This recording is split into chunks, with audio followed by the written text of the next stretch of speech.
अस्सलामुअलैकुम प्यारे दोस्तों, मैं हूं वकार इलेक्ट्रिशियन। तो आज हम आपकी खिदमत में हाज़िर हुए हैं एक नए टॉपिक की तरफ। तो आज का जो हमारा टॉपिक है वो है वाटर लेवल। वाटर लेवल ले भी एक होती है, यानी कि वाटर लेवल किसी भी चीज़ को, वाटर की टंकी को या मतलब किसी ड्रम को या बॉयलर में भी ये इस्तेमाल होती है। किसी किस्म का भी जो वाटर का टैंक है उसको ऑटोमेटिक ऑन ऑफ करवाने के लिए इतनी लिमिट्स आपने सेट की होगी। यानी कि मैं चाहता हूँ कि मेरा एक 6 फुट का टैंक है, तो उसमें जब 1 फुट ऊपर से पानी फुल होने में आ जाए तो वो ऑटोमेटिक मोटर को ऑफ करवा दे, और जब उसमें 1 फुट बिल्कुल खाली होने तक 1 फुट पानी रह जाएगा तो वो मेरी मोटर को ऑटोमेटिक ही ऑन करवा दे।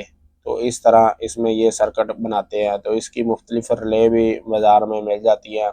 और आज का जो हमारा टॉपिक है, आज जो हम बनाएंगे वो रिले के बगैर जो आम 8 पिन वाली फाइंडर ले 24 वोल्ट वाली होती है फाइंडर ले, इस पे हम ये सर्किट बनाएंगे। तो ये सर्किट किस तरह बनता है और इसमें क्या क्या चीज़ें लगती हैं वो हम यूज़ करेंगे, और ये सर्किट क्यों बनाते हैं इसको हम डिटेल के साथ देखेंगे। जो आज का हमारा टॉपिक है वो है वाटर लेवल सर्किट डायाग्राम। तो वाटर लेवल बिना टाइम वेस्ट किए चलते हैं हम वाटर लेवल सर्किट की तरफ।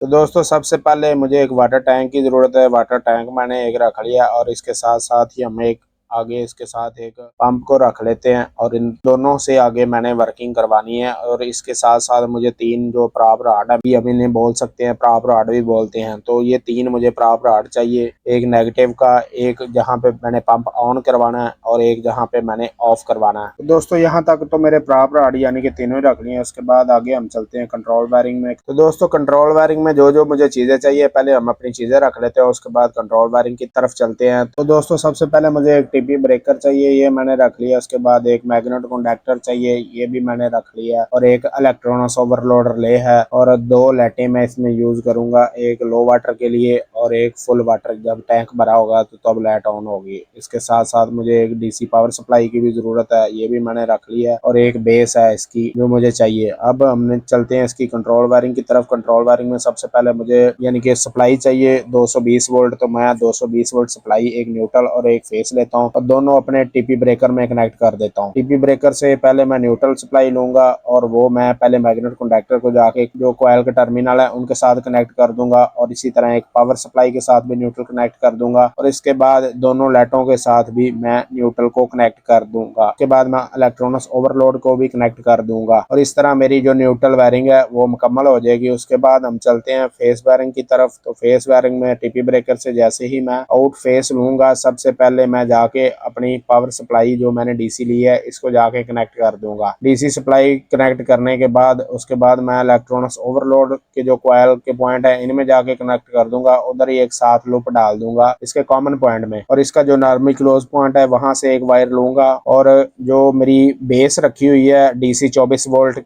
रिले की, उसके 8 नंबर टर्मिनल में कनेक्ट कर दूंगा, और 5 number close normally close terminal से आउटपुट लूंगा, और वो मैग्नेट कंडक्टर की कॉइल को जाके कनेक्ट कर दूंगा। मैग्नेट कंडक्टर की कॉइल को कनेक्ट करने के बाद यहाँ से एक वायर लूंगा और वो लाइट को जाके कनेक्ट कर दूंगा, जो लाइट मैंने लो वाटर के लिए यूज की है। और इसी के रिले का जो दूसरा नॉर्मली ओपन पॉइंट था वहां से एक वायर ली है, और वो दूसरी लाइट को जाके कनेक्ट कर दी है। तो अब हम चलते हैं इसकी जो पावर सप्लाई की आउटपुट वायरिंग है उस पे चलते हैं। यहाँ से मैंने एक नेगेटिव लिया है, और वो नेगेटिव जाके मैंने वाटर टैंक में जो मेरा सबसे बड़ा रॉड है नेगेटिव वाला उसके साथ कनेक्ट कर दिया है। इस तरह ये नेगेटिव जो है ये यहाँ तक वाटर टैंक के अंदर चला जाएगा, और पॉजिटिव वायर एक लूंगा, और मैं वो जाके रिले का जो 7 नंबर टर्मिनल है उस पे जाके कनेक्ट कर दूंगा। अब 3 नंबर जो टर्मिनल है उसको जाके कनेक्ट कर दूंगा जो प्रॉप नंबर 2 है उसके साथ, और बाकी बचेगा मेरा 1 नंबर प्रॉप। उधर से एक वायर लूंगा, उसको 2 नंबर पे कनेक्ट कर दूंगा, और 2 नंबर के साथ ही उसको लूप डाल दूंगा, 1 नंबर टर्मिनल के साथ लूप डाल दूंगा। तो इस तरह दोस्तों मेरी जो कंट्रोल वायरिंग है ये मुकम्मल हो जाती है। तो इसके बाद हम इसके ऊपर एक रिले रख लेते हैं। तो दोस्तों, यहाँ तक ये कंट्रोल वायरिंग तो हमारी मुकम्मल हो गई है, सर्किट मुकम्मल बन चुका है। ये सर्किट बनाने का मकसद ये है कि ये सर्किट हमारा जो है ये घरेलू जो घर के वाटर टैंक है उसमें भी इस्तेमाल होता है, इंडस्ट्री में भी बहुत ज़्यादा इस्तेमाल होता है। और इस तरह इसी सर्किट को आप बॉयलर पे भी इस्तेमाल कर सकते हैं। बॉयलर का जो पंप होता है वाटर, उसको ऑटो ऑन ऑफ कराने के लिए ज़्यादातर लोग, तो ये सर्किट बनाने का मकसद ये है कि किसी भी पंप को ऑटो ऑन ऑफ कराने के लिए ये सर्किट हम यूज़ में लाते हैं। तो ये सर्किट हम इसलिए बनाते हैं। इसमें जो सबसे मेन चीज़ है वो ये है कि आपने किस वक्त और कहाँ पे इसको ऑन या ऑफ करवाना है। ऑन या ऑफ करवाने के लिए जो इसके राड हैं, प्रॉप राड, सब सब यानी कि जो सिग्नल दे रहे हैं सब कमाल उन्हीं का है। तो इसकी जो सेटिंग है आपने उस हिसाब से रखनी है। जो मेरा 1 नंबर सबसे छोटा राड है उसका काम है बंद करवाना, मोटर को बंद करवाना। तो वो आपने उसकी लेंथ उस हिसाब से रखनी है जहाँ पे मोटर को आपने ऑफ करवाना होगा।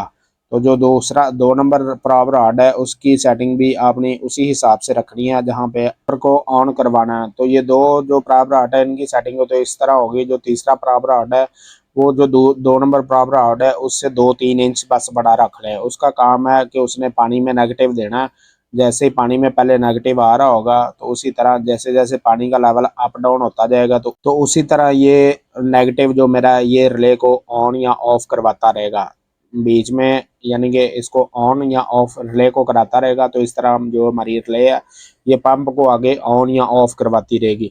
ऑटोमेटिक ऑन ऑफ कराने के लिए आप इससे सिंगल फेस मोटर भी चला सकते हैं और 3 फेस मोटर भी चला सकते हैं। तो उम्मीद करते हैं आज की वीडियो आपको अच्छी लगी है तो लाइक करें, शेयर करें और चैनल को सब्सक्राइब करें। मिलते हैं नेक्स्ट वीडियो में, तब तक के लिए अल्लाह हाफिज़।